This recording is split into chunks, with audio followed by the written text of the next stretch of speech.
today I just wanted to kind of bring you along with my day, and I also wanted to talk about finding motivation to like move your body and work out when you have like a sedentary job like I do, because it's something that I've struggled with, and I feel like I've finally, after like almost a year and a half, just getting it down.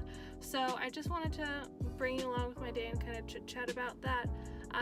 Today's Saturday. I just got done with a boxing class at Title Boxing in North Park, which was so good. Yeah, I'm gonna head home right now and make some coffee and some breakfast, and I'll show you guys what I'm about to eat. Okay, I'm back home and I'm just gonna make some homemade almond milk because I want it for my coffee, and I had some soaked almonds. They've been soaking for like 48 hours, so I need to use them anyways, so I'm just gonna whip that up really quick. Okay, so I've drained and rinsed these. Now I'm just gonna add like half of them into this blender cup. It's probably good. Yeah, okay. Okay, so I just added in all my ingredients. So the salt, cinnamon, vanilla, and water.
So I just doused it in more toppings, but you guys, these pancakes, so good, and paleo.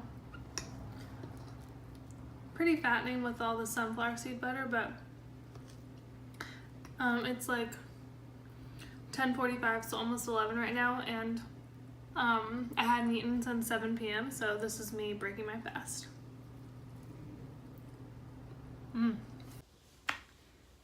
This is Miley. She's gonna be joining us today. Come here, come here. Oh, stretch. Okay, so my tip number 1 for like finding the motivation to like move when you have a sedentary job is to do at least 1 group class a week. And I know these can be a little bit expensive, but I think it's so worth it. There's just something about going to a class and working out with other people that's so motivating.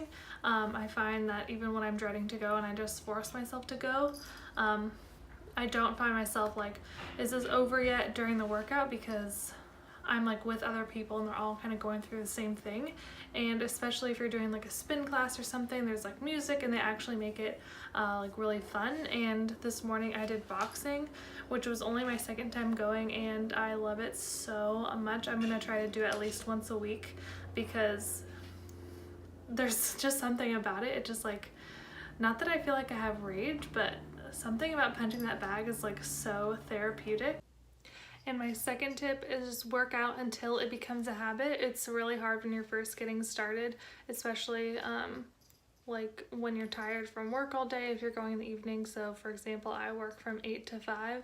So by the time 5 o'clock rolls around, sometimes it would be like, I just don't have the energy because my brain would be tired, but actually my body wasn't tired. So I would just really force myself to go to kind of get over that like hump. And then once I just got into the routine of it, it just became a routine. I didn't even think about it. I just would like not let myself think about it, not let myself think about, okay, I feel tired, my body hurts, I don't feel like going. I would have my stuff with me and just literally just start walking to the gym. My work building has a gym in it, so I would have my bag with me and I literally just like, I don't feel like going, but I'm just gonna start walking and I'm gonna go. And even if the workout isn't good, even if you end up just doing like some stretching and Pilates versus like running on the treadmill and lifting weights, even just some stretching and being at the gym and doing those things is training your mind and your body. Okay, at this time of the day we are like ready to move, and it just gets yourself into a routine of like, this is just what we do daily. Like we go to work, then we go to the gym, or we get up and we go before work and things like that. So for me, it's like, just keep doing it. They say you develop like a habit after like 30 days or something like that. So really just keep doing it and forcing yourself to go, and just don't even think about it. Don't let yourself think about it, and then it will just become a habit. And I swear that's like half the battle, more than half for me, just kind of like not thinking about it too much and getting over that mental struggle. And number 3, I just wanted to kind of share some ways that I've figured out how to move throughout the day. So when I first started my full-time 9 to 5 job, it was get to work at 8, between 8 and 9, sit down, have a break for lunch. I would walk to get my lunch, eat, walk back to the office. It was like less than a quarter mile total, and then sit back down. So I've really tried to start implementing like moving throughout the day. So for example, I have like an Apple Watch, so it kind of gives you, where is this?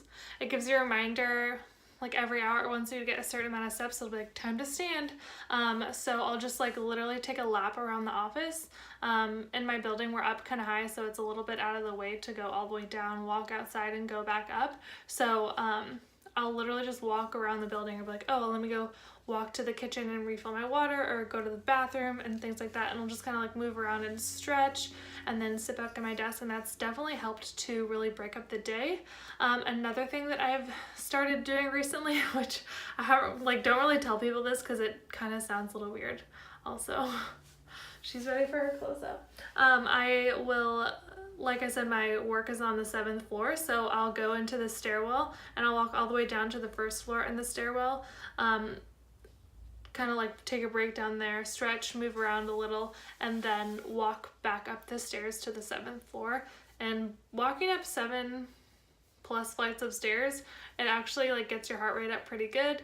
And then I'll just go sit back down, and it's a really nice break, really gets my heart pumping. My heart will be like at 140 or something. Sit back down. So I try to do that twice a day. And then my favorite way to move like during the workday is to walk during lunch. So I will, as soon as it's like 12:30, whenever I'm ready to take my lunch, I'll go, I'll bring my headphones and I'll just start walking. So I try to walk like a couple miles during lunch. It also depends on what shoes I'm wearing that day, but a couple times I have like brought some running shoes in the car, changed my shoes, and just start like booking it. I have to walk really fast because I have like a strict hour for lunch, so I'll like walk around a couple different blocks, and then when it's like 15 minutes left, I'll go walk by, get my lunch, and then eat my lunch at my desk. So that way I'm still getting to get my food, but I'm getting to move a lot during the day, and then also getting some vitamin D, which is a plus, and that has helped my energy so much. I feel like way less lethargic, way less fatigue by the end of the day. I just feel like I have so much more energy between going up and down the stairs twice a day, at least moving around periodically, and then going on walks at lunch has made a huge difference. So those are my like favorite tips and tricks for how to move if you have like a sedentary job. I definitely want to hear what you guys have to say, if anyone else has some other tips and tricks that they use at their job, or like any thoughts or comments on any of those. I would love to hear, so definitely let me know in the comments down below. I also forgot I wanted to touch on the almond milk that I made. Making almond milk or any type of nut milk has been a huge game changer for me. I used to buy nut milks all the time, and then I kind of looked at the ingredients a few years ago and realized that there's like xanthan gum, guar gum, sugar, monk fruit extract, which those things aren't necessarily bad, but they're like thickeners and sweeteners, and I personally don't like having those in my diet. So I looked up a video on how to make nut milk, and someone gave me a nut milk bag, and it is so easy. The worst part is just squeezing it, but it actually goes by pretty fast, and a lot of people actually save the leftover like almond meal and use it like almond meal, but I saved it a couple times and I just found that I didn't use it, and then it would just go bad, so I don't even save it anymore. But if you're looking for like a no waste, you can definitely use that for baking, and you can dry it out and like make it like almond meal. So, but I definitely recommend. I've saved so much money, and the taste, it doesn't even compare. The homemade almond milk tastes so good and so fresh. I could drink it straight out of a cup, and it's really good in coffee. You can add dates in it. I've done that before. It's really good. I don't really sweeten it just because I have started to use it for like cooking and like coffee and things like that, so I don't want like a sweet milk in some savory dishes. But I do put some cinnamon and vanilla, but you can always do it plain. But I definitely recommend not skipping out on the salt because it helps to preserve it. So I can keep mine in the fridge for like a good week. If I'm not out of it by that time, which I usually am because I love it so much. But yeah, definitely recommend trying it out. I have a recipe on how to make almond milk in my blog, and I'll link that down below as well.